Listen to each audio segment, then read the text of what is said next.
es el segundo domingo en que estamos dedicados a una página misteriosa, sabrosa, profunda del Evangelio de San Juan, la página del capítulo 6, ¿no? Jesús, pan de vida.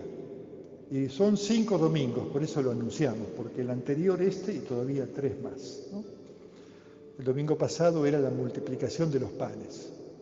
Y hoy dice que la gente, habiendo visto que Jesús había multiplicado los panes y no encontrándolo donde pensaban, se embarcan a Cafarnaún buscándolo, ¿no?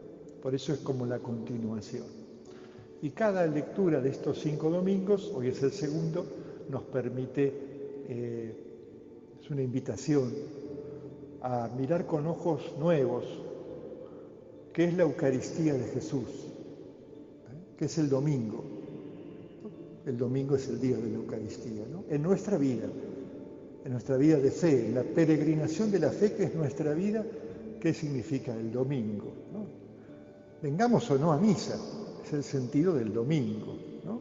El domingo desde la fe cristiana, por ahí no podemos venir a misa o no podemos comulgar, pero la oración en casa significa esa pertenencia, estar bebiendo de esa fuente, ¿no? Y por ahí hemos perdido de vista o nunca conocimos la profundidad de lo que significa la Eucaristía de Jesús, su acción de gracias, eso significa la palabra Eucaristía, ¿no?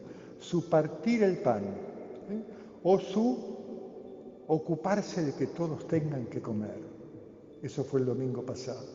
Mirando Jesús que había un montón de gente que lo siguió a un lugar desértico, se preocupó porque no tenían que comer. Ese ya es Jesús en nuestra vida. Cuando peregrinamos, Jesús se ocupa que tengamos el pan del camino. Pero había terminado con ese final curioso, porque mirando la gente el signo que había hecho,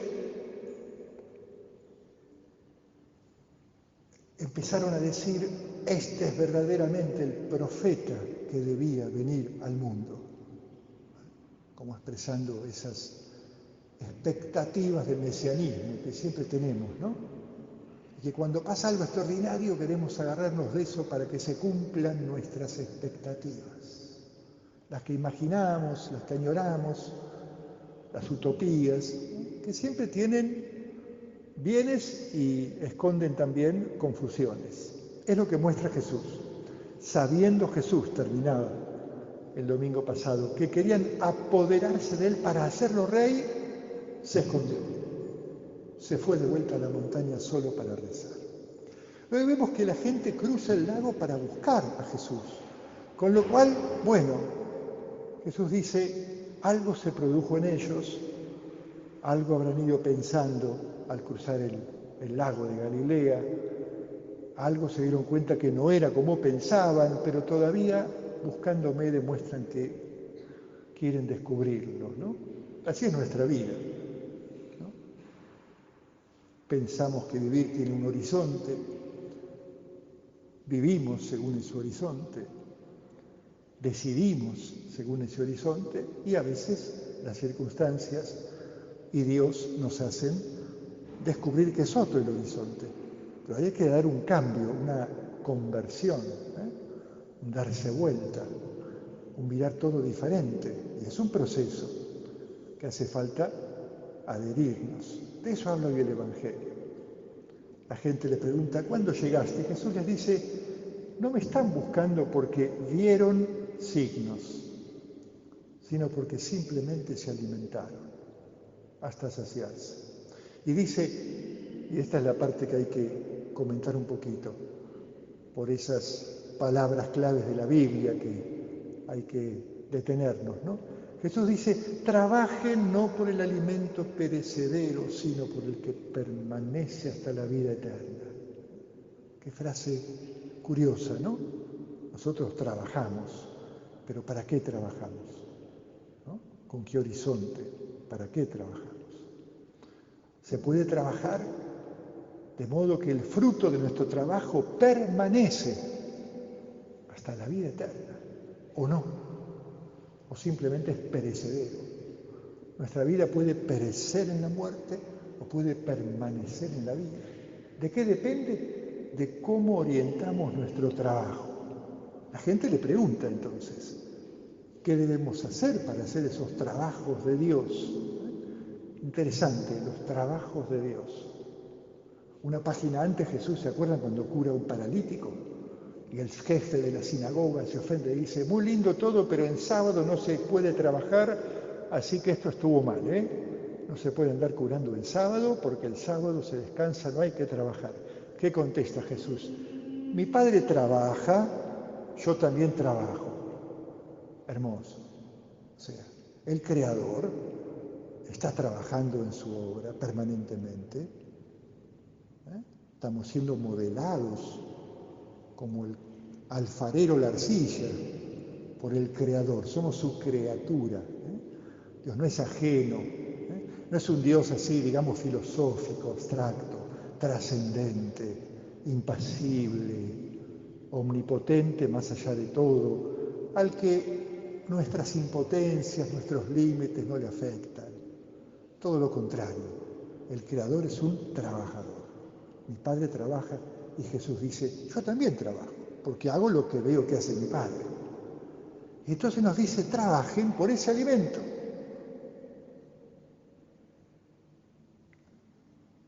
La obra de Dios, el trabajo de Dios, es que crean en el que Él ha enviado. ¿Qué es creer entonces? No es tener cabeza, adherir a ciertas ideas santas, los dogmas. Ser creyente no es tener por verdaderos ciertas formulaciones. En eso no consiste la fe. La fe o es vida o está muerta, ¿no? ¿Qué es entonces el trabajo de Dios? Es que crean, no es que es un trabajo. Dios trabaja para que nosotros creamos. ¿Y cuál es la obra de Dios entonces? Este otro trabajo que Jesús nos dice, trabajar por el alimento que permanece hasta la vida eterna. Y fíjense, viene la última comparación, ¿no?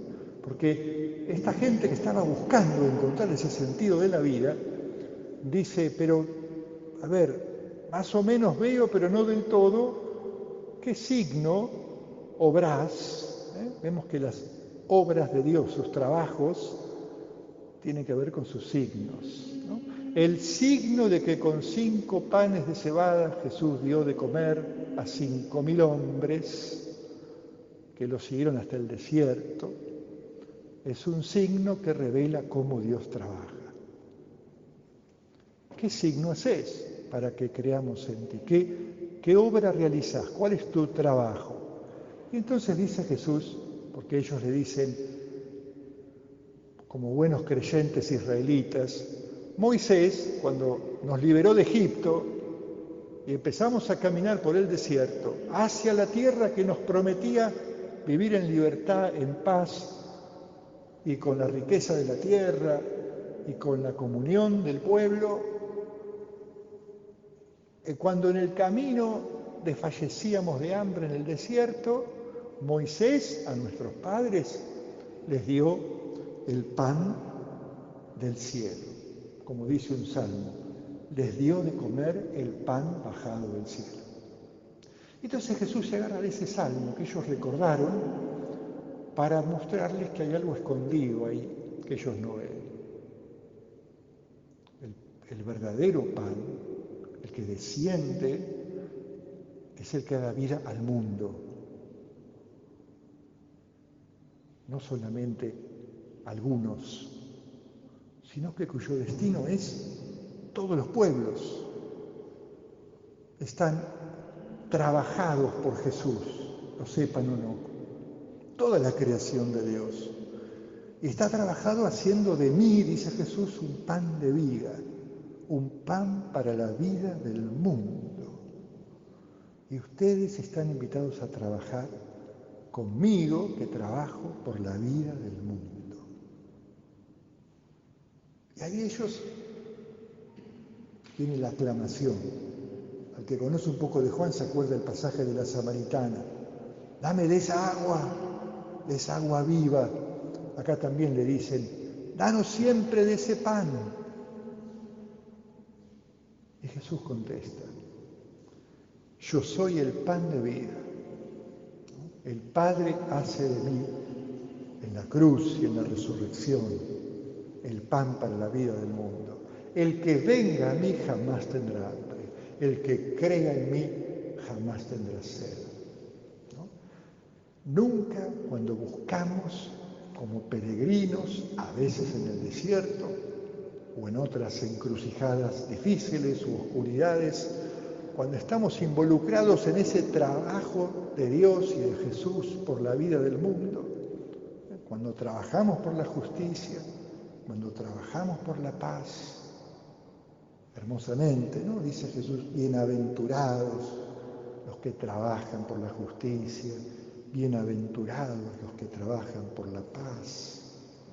También los que son perseguidos por Jesús, alégrense y regocíjense entonces.